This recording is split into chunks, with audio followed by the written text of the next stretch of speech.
శాంతి.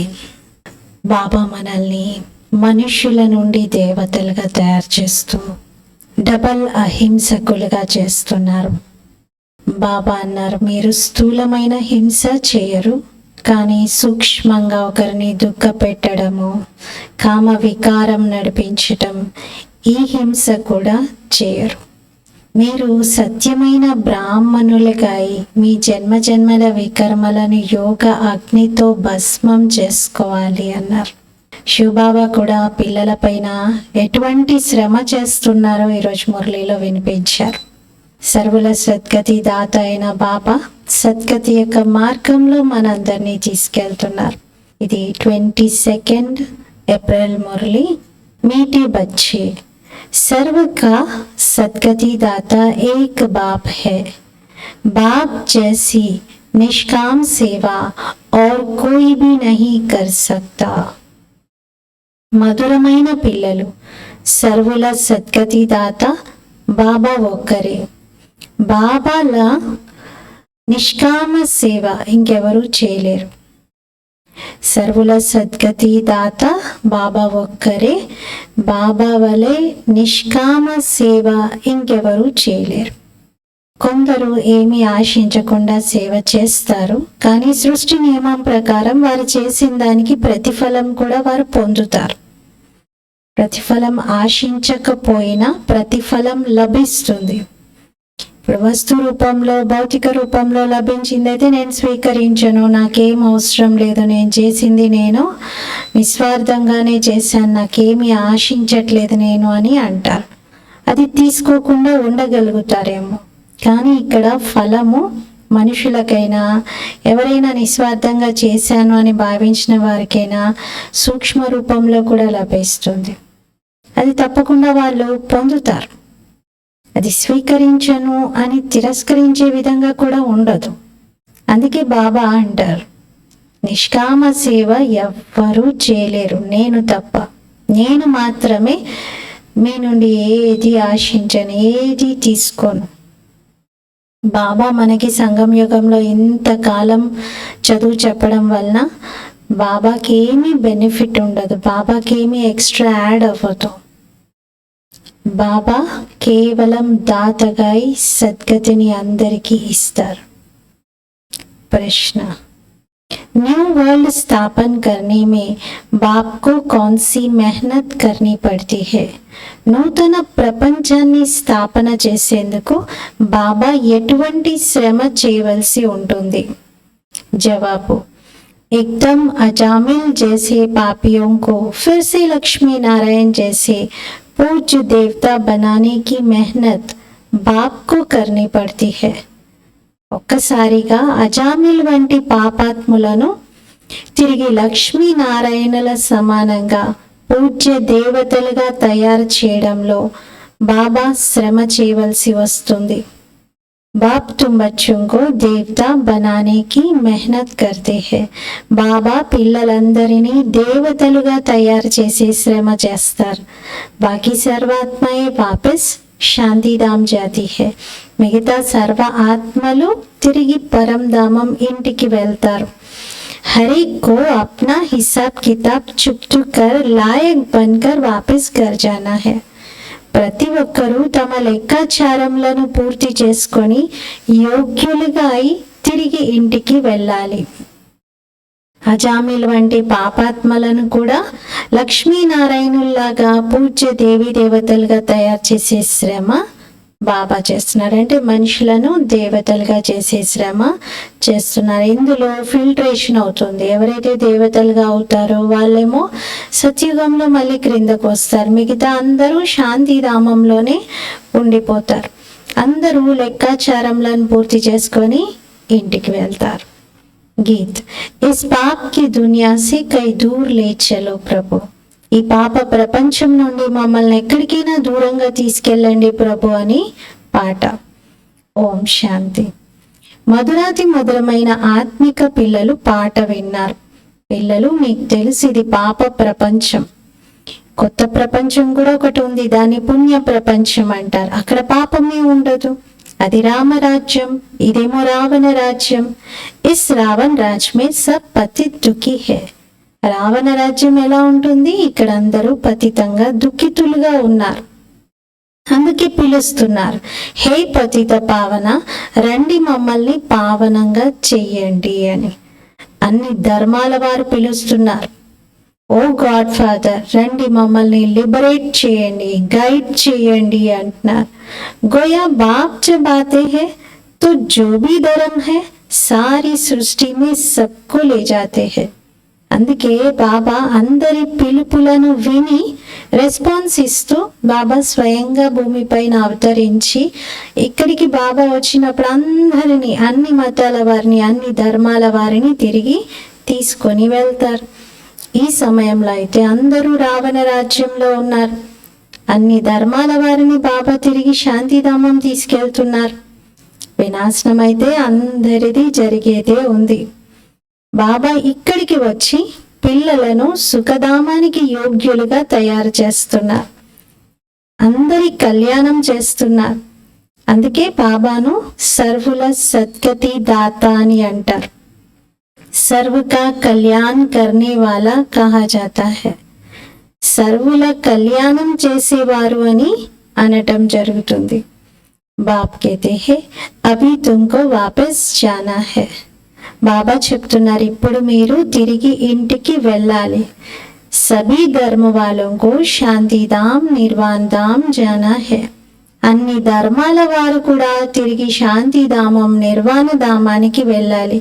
ఎక్కడి నుండైతే ఆత్మలు క్రిందకి వచ్చాయో, ఏదైతే ఆత్మలు శాంతిగా ఉండేటువంటి స్థానమో దాని నుండి ఇక్కడికి వస్తాయి. అందుకే దాన్ని శాంతిధామము అన్నారు. అది బేహద్ ఇల్లు, ఆత్మలందరికీ ఇల్లు. అది బేహద్ కా బాప్ जो रचयिता है वही आकर सभी को मुक्ति और जीवन मुक्ति देते हैं. మరి అనంతమైన తండ్రి రచయితగా ఉన్నారు. వారే అందరికీ ముక్తిని, జీవన ముక్తిని ఇస్తారు. భగవంతునికి మహిమ ఉంది. మరి నిజంగా చెప్పాలంటే మహిమ కూడా ఒక్క గాడ్ ఫాదర్దే చెయ్యాలి అంటున్నారు. ఇంకెవరిది మహిమ లేదు. వారే సర్వుల సేవలో ఉన్నారు. వారిని జ్ఞాపకం చెయ్యాలి. బాబా స్వయంగా చెప్తారు, నేను దూరదేశం పరం ధామంలో ఉండేవాడిని. మొట్టమొదట ఆది సనాతన దేవీ దేవత ధర్మం ఉండేది. అది ఇప్పుడు లేదు. అందుకే అందరు నన్ను పిలుస్తూ ఉన్నారు. నేను వచ్చి పిల్లలందరినీ తిరిగి ఇంటికి తీసుకెళ్తాను. ఇప్పుడైతే హిందూ ధర్మం అని అంటారు, కానీ హిందూ అనేది ఒక ధర్మం కాదు అంటున్నారు. వాస్తవంగా దీని పేరు ఆది సనాతన దేవీ దేవత ధర్మం. హిందూ అనేది మనం నివసించేటువంటి స్థానం పేరు. ఆ లెక్కన ఈ స్థానంలో, ఈ ప్రదేశంలో ఉన్న ఏ మతం వారైనా, ఏ కులం వారైనా అందరూ హిందువే అవుతారు. కానీ ఎవరైతే దేవీ దేవతా ధర్మానికి చెందిన వారు ఉన్నారో వారు మాత్రమే ఇప్పుడు మేము హిందూ, ఇది ఒక హిందూ మతం అని చెప్పుకుంటున్నారు. కానీ వాస్తవిక నామం గుప్తమైపోయింది. అది తెలియట్లేదు. ఇది సనాతన ధర్మం. పవిత్రంగా లేని కారణంగా స్వయాన్ని దేవత అని చెప్పుకోవడానికి బదులుగా హిందూ అని చెప్పుకుంటున్నారు. లేకపోతే మనం దేవతల వంశస్థులం. హిందూ ధర్మ స్థాపన చేసేదైతే మనుష్యులెవరూ చేయలేరు. ఇది ఇంకెవరి వలన సాధ్యమయ్యేది కాదు. గీత సర్వశాస్త్రమై శిరోమణి, అది భగవంతుడి గానం చేశారు. భగవంతుడు అని ఒక్కరిని అంటారు, గాడ్ ఫాదర్ అంటారు. శ్రీకృష్ణుడు లేక లక్ష్మీనారాయణులను గాడ్ ఫాదర్, పతిత పావనుడు అని అన్నారు. ఇక్కడ రాజా రాణి, సత్యుగంలో రాజారాణి యొక్క పాలన ఉంటుంది. ఉనంకో ఐసా కిస్నే బనాయా. మరి లక్ష్మీనారాయణులు రాజులుగా పరిపాలిస్తారు కదా, వారినంతా ఉన్నతంగా ఎవరు తయారు చేశారు? బాప్నే, బాబానే. बाप पहले नई दुनिया रचते हैं जिसके मालिक बनते हैं. మొదట బాబా కొత్త ప్రపంచాన్ని రచిస్తారు. ఆ కొత్త ప్రపంచంలో వీళ్ళు యజమానులుగా అవుతారు. कैसे बने ये कोई మనిషి మాత్రం नहीं जानते. ఎలా తయారయ్యారు అనేది మాత్రం ఎవరికి తెలియదు. బడే బడే లఖపతి మందిరాది బనాతే హై. పెద్ద పెద్ద లక్షాధికారులు మందిరాలు తయారు చేస్తూ ఉంటారు. వారిని అడగండి, ఈ లక్ష్మీనారాయణులు విశ్వానికి అధిపతిగా ఎలా అయ్యారు, ఎవరిచ్చారు వారికి ఆ రాజ్యం, ఎలా యజమాని అయ్యారు అని అడగండి. ఎవ్వరూ చెప్పలేరు. ఏ కర్మలు చేయడం వలన వాళ్ళకి ప్రతిఫలంగా అంత గొప్ప భాగ్యం లభించింది అనేది చెప్పలేరు. ఇప్పుడు బాబా అర్థం చేయిస్తున్నారు, మీరు మీ ధర్మాన్ని మరచిపోయారు. ఆది సనాతన దేవీ దేవత ధర్మాన్ని తెలుసుకొని కారణంగా అందరు ఇతర ధర్మాల్లోకి కన్వర్ట్ అయిపోయారు. మళ్ళీ రిటర్న్ వచ్చేస్తారు. ఎవరైతే ఈ ధర్మం యొక్క మూలంతో ఉన్నారో వాళ్ళందరూ చివరికి ఈ ధర్మంలోకి రావాల్సిందే.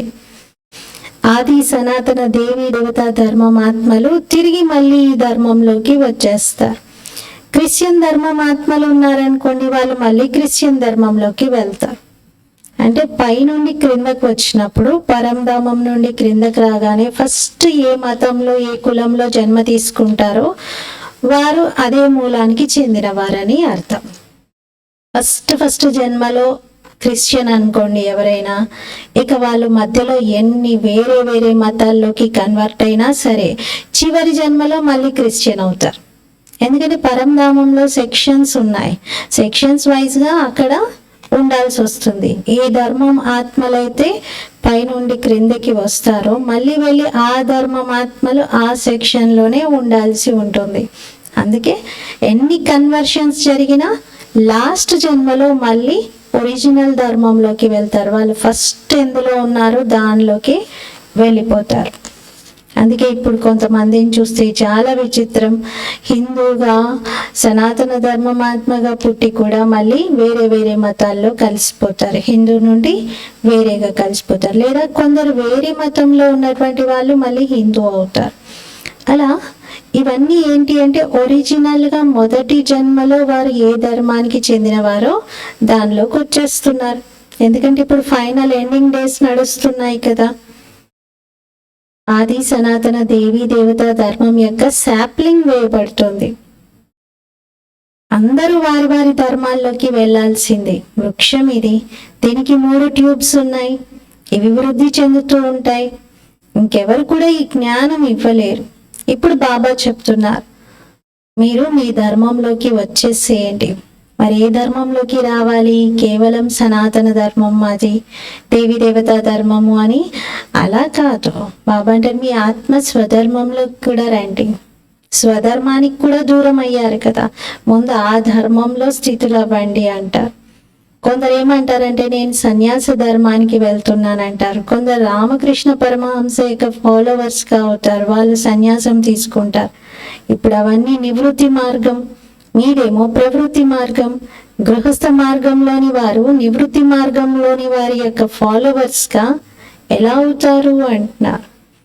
ఎందుకంటే వాళ్ళేమో కంప్లీట్గా గృహస్థానికి దూరంగా ఉండి సాధన చేస్తున్నారు.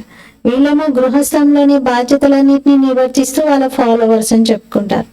ఎలా పాసిబుల్ అంటున్నారు. మీరు మొదట ప్రవృత్తి మార్గంలో పవిత్రంగా ఉండేవారు, తర్వాత రావణుని ద్వారా అపవిత్రంగా అయ్యారు.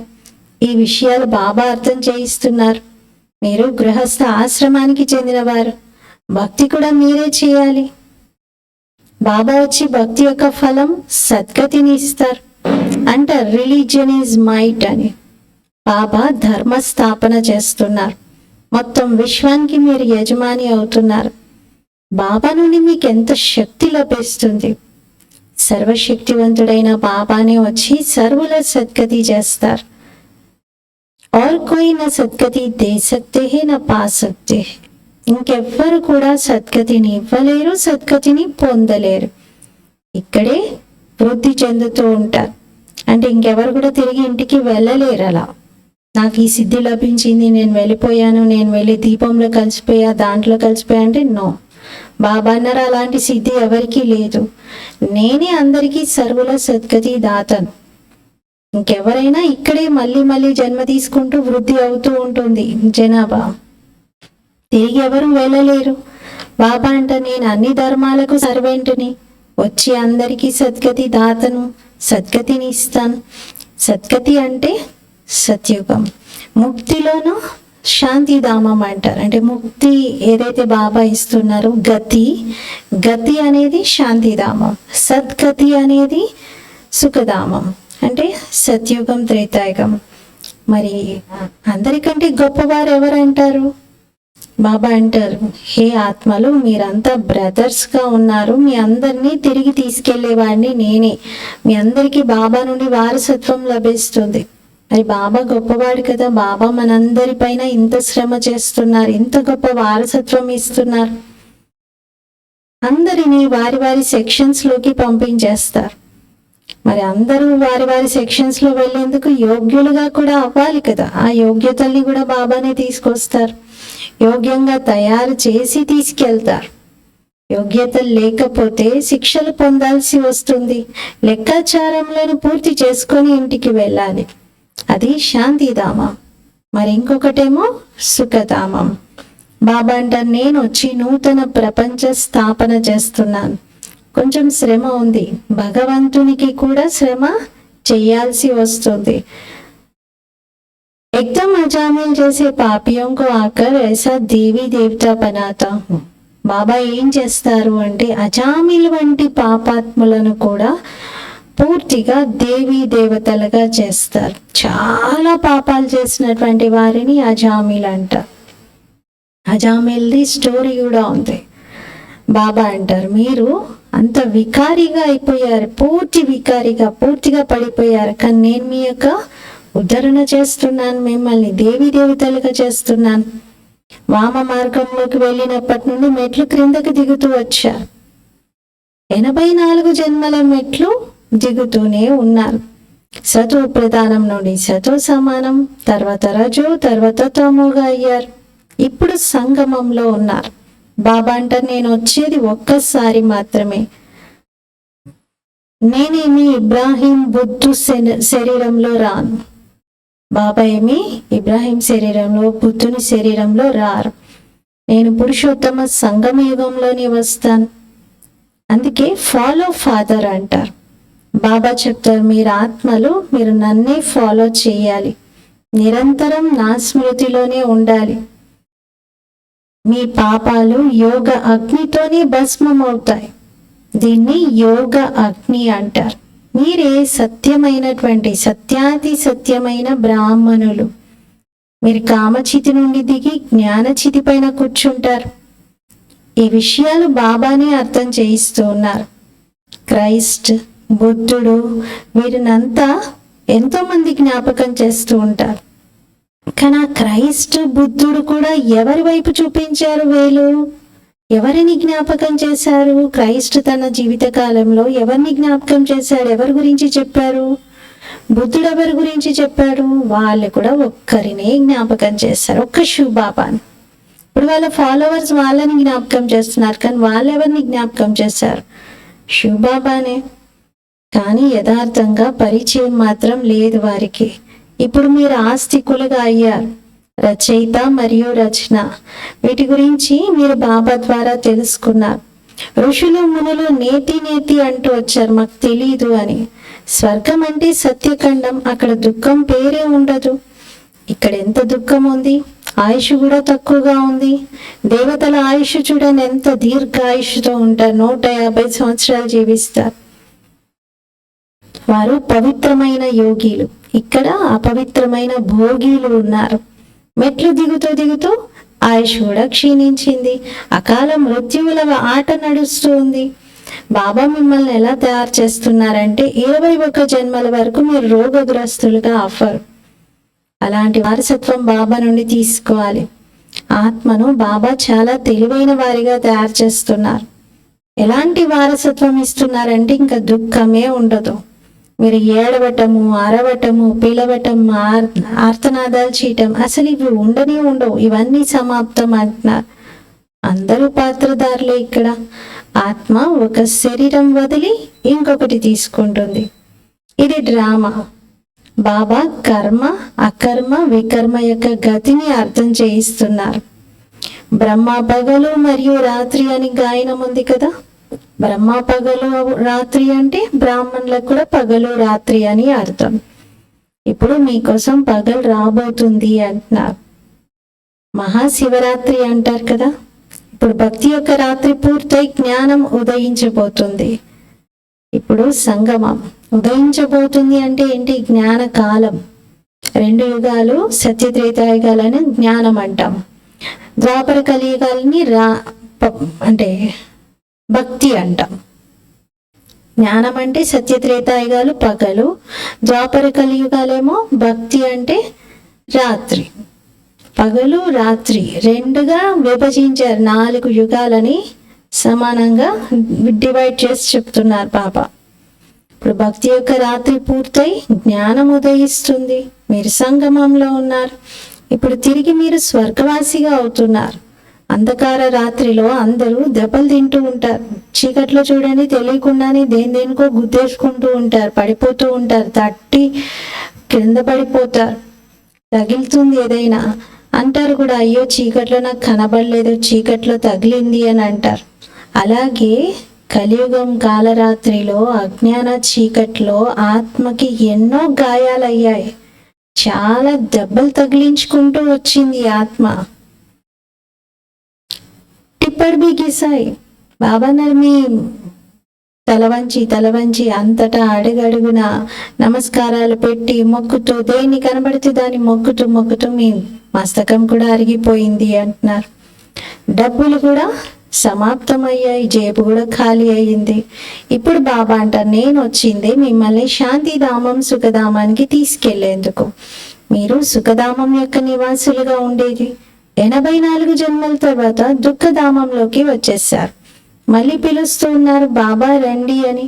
ఈ పాత ప్రపంచంలో పిలుస్తున్నారు రండి అని. మరి బాబా ఎన్నోసార్లు నవ్వుతూ అంటారు, పిల్లలు సత్యుగంలో ఒక్కసారైనా పిలిచారా? బాబా రండి అని అన్నారా? ఈ పాత ప్రపంచంలో, ఈ పాత శరీరంలో నన్ను రమ్మంటున్నారు. ये तुम्हारी दुनिया नहीं है. కానీ బాబా అన్నారు, ఇది మీ లోకం కాదు, ఇది మీ ప్రపంచం కాదు.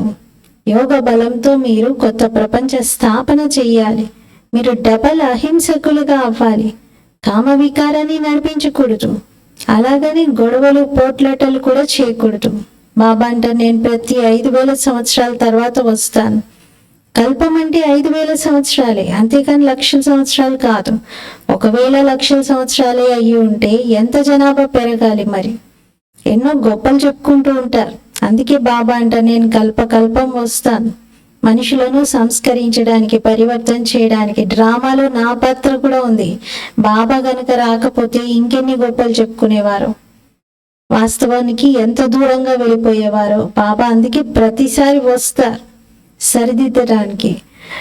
బాబా పాత్ర చాలా ఉన్నతమైనటువంటిది. పాత్ర లేకుండా బాబా మాత్రం ఏం చేయగలుగుతారు? నేను కూడా డ్రామా బంధనంలో బంధింపబడి ఉన్నాను అంటున్నారు.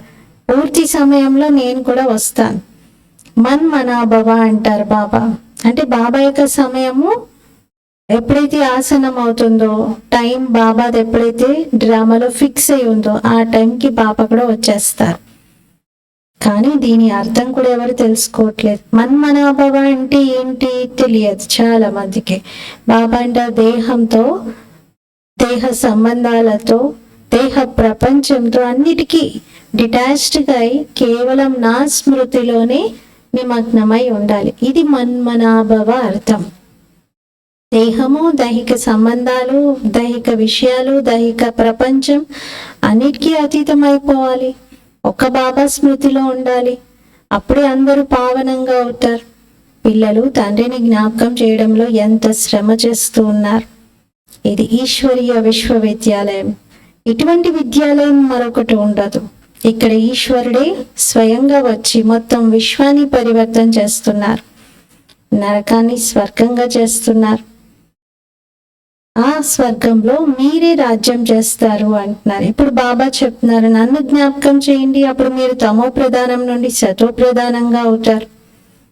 ఈ బ్రహ్మ శరీరము, ఇది శివబాబాకు ఉన్నటువంటి భాగ్యశాలి రథం. ఇందులో బాబా వచ్చి ప్రవేశిస్తారు. శివ జయంతి గురించి కూడా చాలా మందికి తెలియదు. వారైతే పరమాత్మ నామరూపాలకు అతీతుడు అంటారు.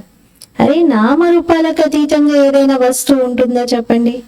నామము రూపము లేకుండా ఏదైనా ఉందా? శూన్యంగా ఉన్న ప్రదేశం పైన, దానికి మనం ఆకాశం అని పేరు పెట్టాం కదా. అసలు ఏమీ ఆకారం లేనటువంటి వాటికి కూడా మనము ఒక ఆర్టిస్ట్ ఉన్నాడు అనుకోండి, దేన్నైనా గీయగలుగుతాడు. ఒక ఆకారము లేని వాటిని కూడా చిత్రీకరించి చూపించగలుగుతాడు. ప్రతి దాన్ని కూడా ఒక రూపంతో చూపించగలిగే శక్తి ఉంది. మరి అలాంటప్పుడు భగవంతుడు ఎంత గుణ సాగరుడు, జ్ఞాన సాగరుడు, ఎంత మహిమ యోగ్యుడు. కానీ ఆ భగవంతుణ్ణి నీకు రూపం లేదు, పేరు లేదు అన్నారు. అది భగవంతుణ్ణి నిందించడమే కదా, ఆ విధంగా అవమానించడమే కదా. కానీ బాబా దాన్ని అలా కూడా స్వీకరించారు. డ్రామా పిల్లలు, మీరు అలా అనడం కూడా డ్రామాలో ఉంది అంటారు. కానీ నామరూపాలకు అతీతంగా అయితే లేరు. భలే పోలారుగా ఉన్నటువంటి దాన్ని కూడా ఆకాశం అనే పేరుతో పిలుచుకుంటున్నారు. మరి బాబా అయితే ఉన్నదే కళ్యాణకారి. భక్తి మార్గంలో ఎన్నో పేర్లు పెట్టేశారు. బబులీనాథ్ అని అంటారు, అంటే భగవంతుని బబుల్నాథ్ అని, బబురీనాథ్ అని కూడా చెప్తారు. బబుల్ అనేది ఒక ముళ్ళు, ముళ్ళ లాంటి వారిని కూడా పూలగా తయారు చేసేవాడు అని అలా మహిమ చేశారు. మరి వారు కామ వికారం యొక్క ముళ్ళు నుండి అందరినీ రక్షిస్తున్నారు, పావనంగా చేస్తున్నారు. నివృత్తి మార్గంలోని వారు బ్రహ్మతత్వాన్ని పరమాత్మగా భావిస్తారు, దాన్ని జ్ఞాపకం చేస్తారు. బ్రహ్మయోగి, తత్వయోగిగా పిలువబడతారు. కానీ బ్రహ్మతత్వం అయితే నివసించే స్థానం, దాన్ని బ్రహ్మాండం అంటారు. బ్రహ్మతత్వాన్ని భగవంతుడిగా భావించుకుంటారు, దాంట్లోనే లీనమైపోతామంటారు.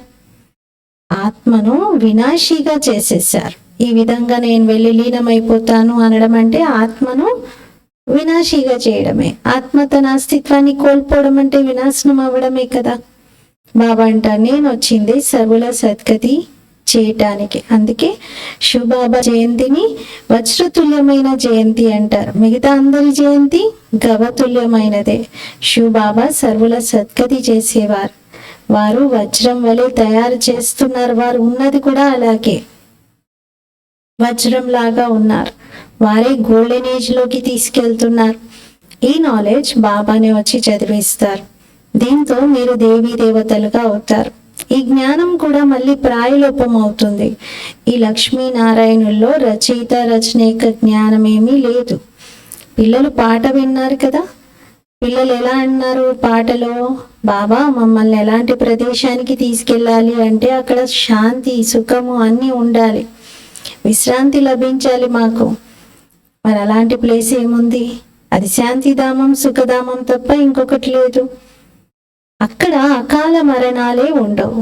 మరి బాబా వచ్చింది పిల్లల్ని అలాంటి సుఖ శాంతులతో కూడిన ప్రపంచానికి తీసుకెళ్ళడానికి. అచ్చా, मीठे मीठे सिकीलते बच्चों प्रति मात पिता बाप दादा का याद, प्यार और गुड मॉर्निंग। रूहानी बाप की रूहानी बच्चों को नमस्ते। हम रूहानी बच्चों की रूहानी बाप दादा को याद, प्यार, गुड मॉर्निंग और नमस्ते। मेरा बाबा, मीठा बाबा, प्यारा बाबा, शुक्रिया बाबा।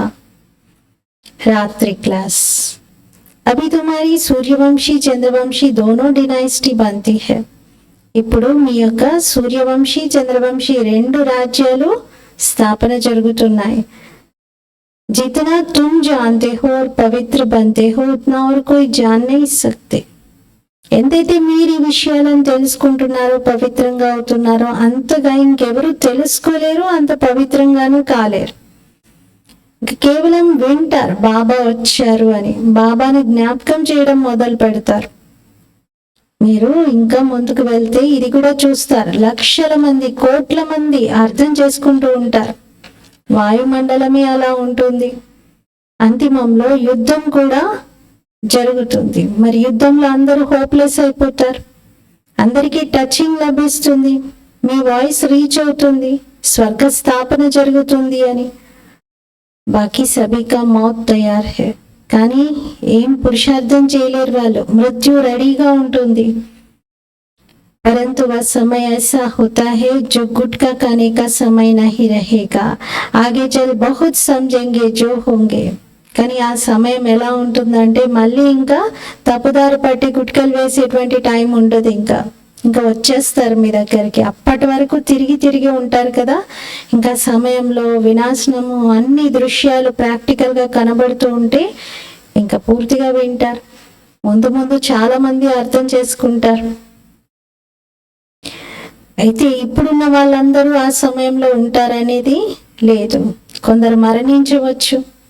కల్పకల్పం ఎవరైతే ఉన్నారో వాళ్ళే ఉంటారు. ఆ సమయంలో ఒక్క బాబా స్మృతిలోనే కూర్చుంటారు. శబ్దాలు కూడా తగ్గిపోతాయి. అంటే ఇంకెక్కువగా మాట్లాడడము, వాయిస్లోకి రావడము ఇది కూడా తగ్గిపోతుంది. ఎందుకంటే ఆత్మ ఇంటికి వెళ్ళేందుకు ఇంటి యొక్క వాతావరణం ఆకర్షిస్తూ ఉంటుంది. శాంతిగా ఉండాలి అని కోరుకుంటూ ఉంటుంది. స్వయాన్ని ఆత్మగా భావించి ఇంకా తండ్రిని జ్ఞాపకం చేయడంలో అందరూ నిమగ్నం అవుతారు. మీరు సాక్షిగా ఇవన్నీ చూస్తారు. ప్రాక్టికల్గా చాలా భయంకరమైనటువంటి సంఘటనలు ఎదురవుతూ ఉంటాయి. అందరికీ తెలిసిపోతుంది ఇంక ఇప్పుడు వినాశనం అవుతుంది అని, ప్రపంచం పరివర్తన చెందుతుంది అని. వివేకం ఏం చెప్తుందంటే ఎప్పుడైతే బాంబ్స్ పడతాయో అప్పుడు వినాశనం జరుగుతుంది. ఇప్పుడు పరస్పరంలో అంటూ ఉంటారు, కండిషన్ కరో వచన్ దో బాంబ్స్ నై చూడేంగే. అంటే ఈ కండిషన్స్ని అందరూ కూడా ఫాలో అవ్వాలి. మేము బాంబ్స్ని ప్రయోగించము, మేము వినాశనం చెయ్యము, యుద్ధం చెయ్యమని ప్రతిజ్ఞ చేయండి లేదా మాట ఇవ్వండి అని పరస్పరంలో చెప్పుకుంటూ ఉంటారు. కానీ ఇవేవి కూడా ఆగేది లేదు. వినాశనం తప్పకుండా జరుగుతుంది. ఇన్ని తయారు చేసి పెట్టారు, మొత్తం అన్ని రెడీ చేసి పెట్టుకొని వాటిని ఉపయోగించుకోవద్దు అంటే వాటి వలన వినాశనం జరగదా? ఎవరైనా క్రాకర్స్ బాంబ్స్ తెచ్చి ఇంట్లో పెట్టుకుంటారా? మరి మనం ఇంట్లో అంటే మన దేశంలో పెట్టుకోవడం అంటే అది మనకు కూడా చాలా ప్రమాదకరమే కదా. వాటిని ప్రయోగించాల్సిందే, ఏదో ఒక రకంగా ప్రయోగిస్తారు. అది వినాశనానికి దారి తీస్తుంది. పిల్లలు మీకైతే చాలా సంతోషం ఉండాలి. మీరు కొత్త ప్రపంచాన్ని తయారు చేస్తూ ఉన్నారు. మీకు అనిపిస్తుంది బాబా కొత్త ప్రపంచ స్థాపన చేస్తున్నారు అని. అక్కడ దుఃఖం యొక్క పేరే ఉండదు, దాని పేరే ప్యారడైజ్. మీకు నిశ్చయం ఉంది, ఇంకా ముందుకు వెళ్తారు మీరు. చాలా మందికి నిశ్చయం కలుగుతుంది. ఏం జరుగుతుంది? ఎవరైతే అనుభవాన్ని పొందుతారో వారు ఇంకా ముందు ఇంకా పొందుతారు. क्या होता है जिनको अनुभव पाना है वो आगे चलकर बहुत पाएंगे. पिछाड़ी के समय याद की यात्रा में भी बहुत रहेंगे. చివరి సమయంలో స్మృతి యాత్రలో కూడా చాలా ఎక్కువగా ఉంటారు. ఇప్పటికైతే పిల్లలు నిర్లక్ష్యంగా కాలం గడిపేస్తున్నారు. ఇంకా ఇప్పుడే వినాశనం టైం రాలేదు కదా, చివరికి కదా చాలా జ్ఞాపకం చేసేది. అలా టైం పాస్ చేస్తూ ఉన్నారు. సమయం చాలా ఉంది అనుకుంటున్నారు. పురుషార్థం చేయకపోతే పదవి తగ్గిపోతుంది. మరి పురుషార్థం చేస్తేనే మంచి పదవి లభిస్తుంది. ఇంకా సమయంలో మీ స్థితి కూడా చాలా బాగుంటుంది. సాక్షాత్కారాలు కూడా జరుగుతాయి. కల్పకల్పం వినాశనం ఎలా జరిగిందో అలాగే జరుగుతుంది. ఎవరికైతే నిశ్చయం ఉంటుందో, చక్రం యొక్క జ్ఞానం పూర్తిగా ఉంటుందో వారు చాలా హ్యాపీగా ఉంటారు. వినాశనం దృశ్యాలను చూస్తూ కూడా సంతోషంగానే ఉండగలుగుతారు. అచ్చా రూహానీ బచ్చే గుడ్ నైట్. ధారణ కోసం ముఖ్య సారము. ఫస్ట్ పాయింట్, డబల్ అహింసకులుగా యోగ బలంతో ఈ నరకాన్ని స్వర్గంగా తయారు చేయాలి. తమో ప్రధానం నుండి సతో ప్రధానంగా అయ్యే పురుషార్థం చెయ్యాలి. సెకండ్ పాయింట్, ఒక్క బాబాను పూర్తిగా ఫాలో చేయాలి. సత్యాతి సత్యమైన బ్రాహ్మణులుగా అయి యోగ అగ్నితో వికర్మలను దగ్ధం చేసుకోవాలి. అందరినీ కామచితి నుండి దించి యోగ చితి పైన కూర్చోబెట్టాలి.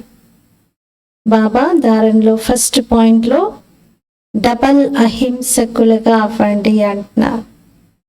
అంటే ఇప్పుడు సతో ప్రధానంగా అయ్యే పురుషార్థం చేయాలి. డబల్ అహింసకులుగా అంటే యోగాగ్నితో వికర్మలను భస్మం చేసుకోవాలి. సెకండ్ పాయింట్లో ఫాలో చేయండి. సత్యమైన బ్రాహ్మణులుగా అవ్వండి. జ్ఞాన చితి పైన కూర్చోండి అంటున్నారు. वरदानम, निस्वार्थ और निर्विकल्प स्थिति से सेवा करने वाले सफलता मूर्त भव. నిస్వార్థ మరియు నిర్వికల్ప స్థితితో సేవ చేసేటువంటి సఫలతామూర్తి భవ. నిస్వార్థ మరియు నిర్వికల్ప స్థితితో సేవ చేసేటువంటి సఫలతామూర్తి భవ. వివరణ: సేవలో సఫలతకు ఆధారము మీ నిస్వార్థమైన నిర్వికల్ప స్థితి. ఈ స్థితిలో ఉండేటువంటి వారు సేవ చేస్తూ స్వయం సంతుష్టంగా ఉంటారు మరియు హర్షితంగా ఉంటారు, మరి వారి ద్వారా ఇతరులు కూడా సంతుష్టంగానే ఉంటారు. సేవలో సంఘటన ఉంటుంది, మరి సంఘటనలో విభిన్న రకాల మాటలు, విభిన్న ఆలోచనలు ఉంటాయి. కానీ అనేకతలో కన్ఫ్యూజ్ చెందకండి. ఎవరిది వినాలి, ఎవరిది వినొద్దు అని కన్ఫ్యూజ్ అవ్వకండి. ఇలా ఎప్పుడు ఆలోచించకండి, ఎవరిది వినాలి, ఇన్ని రకాల నోరులు, ఇన్ని రకాల మాటలు, ఇలా అనుకోకండి. నిస్వార్థమైన నిర్వికల్ప భావంతో నిర్ణయం తీసుకోండి. అప్పుడు వ్యర్థ సంకల్పం అనేది రాదు, సఫలతామూర్తులుగా అవుతారు. స్లోగన్: अब सकाश द्वारा बुद्धियों को परिवर्तन करने की सेवा प्रारंभ करो. ఇప్పుడు సకాష్ ద్వారా బుద్ధిని పరివర్తన చేసే సేవను ప్రారంభించండి. ఇప్పుడు సకాష్ ద్వారా బుద్ధిని పరివర్తన చేసే సేవను ప్రారంభించండి. ఈరోజుటి స్వమానము: నేను సఫలతామూర్తుడను. ప్రతి దాంట్లో సఫలత, దేంట్లో కన్ఫ్యూజన్ వద్దు, క్లారిటీతో మంచి నిర్ణయం తీసుకోవాలి.